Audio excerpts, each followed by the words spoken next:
So hi guys, welcome to my YouTube channel. Guys, आज की इस वीडियो में हम बात करेंगे क्लास 10th साइंस जो है उसकी जो सबसे इम्पोर्टेंट फार्मूले, यानी कि इन फार्मूलों बिना आप कोई भी न्यूमेरिकल को सॉल्व नहीं कर सकते हो। काफ़ी ज़्यादा इंपॉर्टेंट फार्मूला है, ठीक है। भौतिक विज्ञान के सबसे महत्वपूर्ण सूत्र, बिना इसके कोई न्यूमेरिकल नहीं लग पाएगा। और न्यूमेरिकल को किस तरह से फॉलो करना, अगर आप कोई भी न्यूमेरिकल नहीं लगा पाते हो तो सबसे बड़ा रीज़न होता है उसके फार्मूले का आपको पता ना होना, ठीक है। क्योंकि कोई भी फार्मूला होता है 10th में काफ़ी ज़्यादा डिफिकल्ट न्यूमेरिकल कोई भी नहीं होते हैं, ओनली वन फार्मूला बेस्ड होते हैं, केवल फार्मूला पर रख दो उसके आंसर आ जाते हैं। तो आप अगर अपने भौतिक विज्ञान, यानी कि जो आपकी जो साइंस वो 3 भागों में बटी है, ठीक है। एक भौतिक विज्ञान है, एक केमिस्ट्री है और एक बायोलॉजी है। 3 भागों में, जिसमें भौतिक विज्ञान में आपकी बोर्ड एग्जाम में न्यूमेरिकल पूछे जाते हैं। तो सबसे पहले है दर्पण का सूत्र, ठीक है। तो जो दर्पण का सूत्र होता है, मिरर फार्मूला जो होता है वो होता है 1/v + 1/u = 1/f। यानी कि इसको आप इस तरह से भी लिख सकते हो, 1/f बराबर 1/v + 1/u। अब देखो, जहाँ वेयर आप लिख सकते हो u बिंब की दूरी है। ये बिंब क्या है? वस्तु है, वस्तु की दूरी को u से दिखाते हैं। और यहाँ पे v जो है वो प्रतिबिंब की दूरी है, ठीक है। जो यानी वस्तु की जो प्रतिबिंब बन रही, इमेज बन रही है, उसकी ये क्या है? डेंसिटी है, ठीक है। यानी डिस्टेंस है, दूरी है। जब जो है ये फोकस है, ठीक है। गोली दर्पण की फोकस दूरी को ये प्रेजेंट करता है, यानी दिखाता है।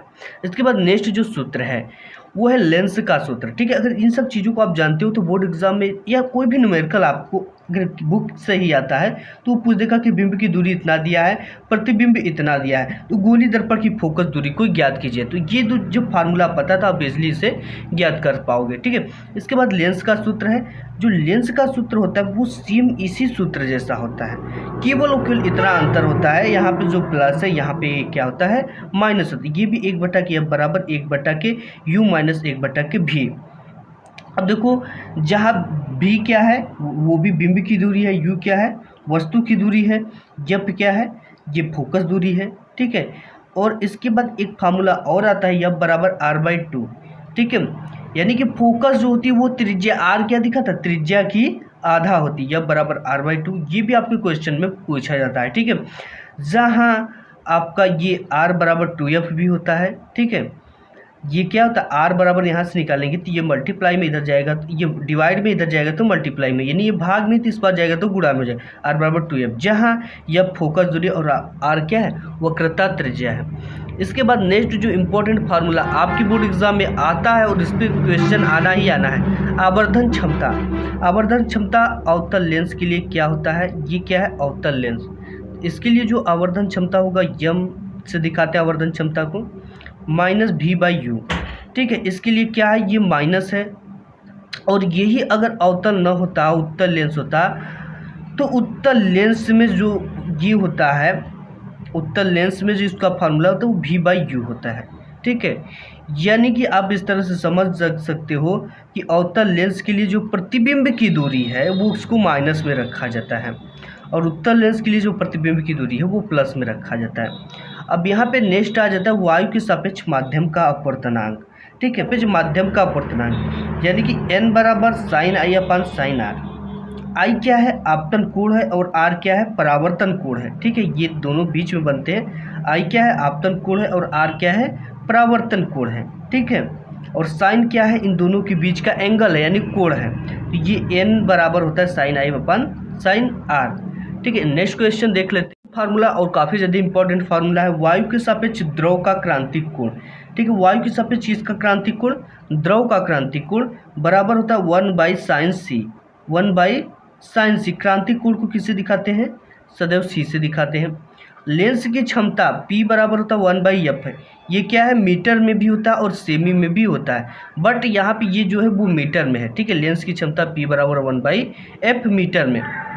नेक्स्ट क्वेश्चन है प्रिज्म की पदार्थ का अपवर्तनांक, ठीक है। ये अपवर्तनांक को n से दिखाते हैं। n क्या है? अपवर्तनांक, इसको हम n भी लिख सकते हैं। तो n बराबर होता है sin a + del m, ठीक है। ये डेल है, ठीक है, कुछ इस तरह का बना हुआ है, ये del m/2 अपान sin a/2, ठीक है। और जहाँ a क्या है? प्रिज्म कोण है, और del m क्या है?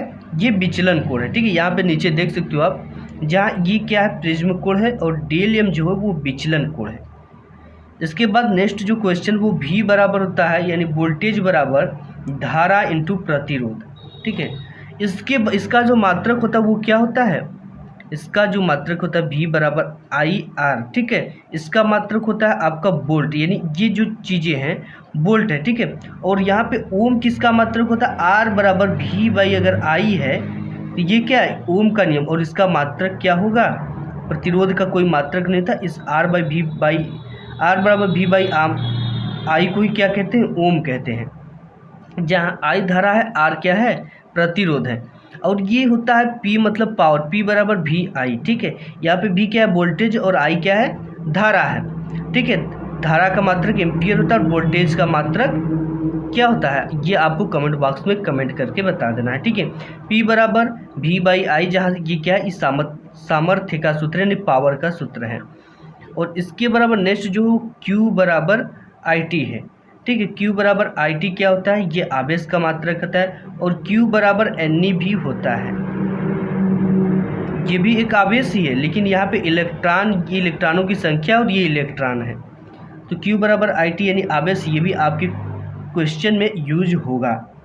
और यहाँ पे सभी का मात्रक देख सकते हो कि V क्या है, विभवांतर है जिसका मात्रक वोल्ट होता है, I क्या है, विद्युत, यहाँ पे R जो है ये क्या है, प्रतिरोध है, और T क्या है, समय है जिसको S से दिखाते हैं, और Q क्या है, आवेश है, और यहाँ पे A क्या है, एम्पियर है, और ये क्या है, एक ग्रीक अक्षर है, इसको क्या कहते हैं, ओमेगा। ओमेगा का ये ओम का मात्रक होता है। P क्या है, विद्युत सामर्थ्य है जो कि पावर होता है, और ये प्रोपोर्शनल क्या है, एक तरह का नियतांक है, ठीक है। इसके जगह पे कुछ भी कॉन्सोनेंट रखा जा सकता है।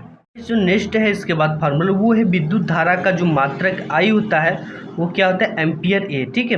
प्रतिरोध R का मात्रक ओम होता है, विभवांतर का मात्रक वोल्ट होता है, और कार्य का मात्रक जूल होता है, ठीक है।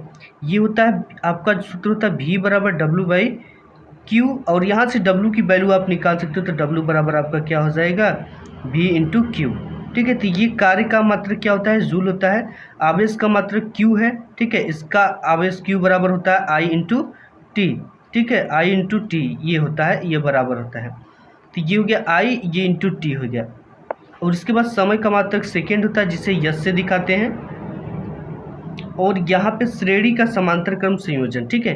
समांतर क्रम जो होता है आपका R बराबर R1 plus R2 plus R3 plus R dash dash, इस तरह से होता है, ठीक। अनलिमिटेड होता है इस तरह से। ये क्या है, श्रेणी क्रम, देखो ये क्या, सॉरी ये समांतर क्रम है, ठीक है। एक दूसरे के ऊपर है यानी समान अंतर पे है, ये इसके बाद ये है, फिर इसके अंतर पे ये, फिर इसके अंतर पे ये, इसके अंतर पे ये होता है, तो इस तरह से। तो यहाँ पे R बराबर क्या लिखाएगा, R1 plus R2 plus R3 R dash dash अगर होता तो ये क्या है, RAB है, ए बी के बीच का तुल्य प्रतिरोध है, ठीक है। इसको आप यहाँ पे AB भी लिख सकते हो।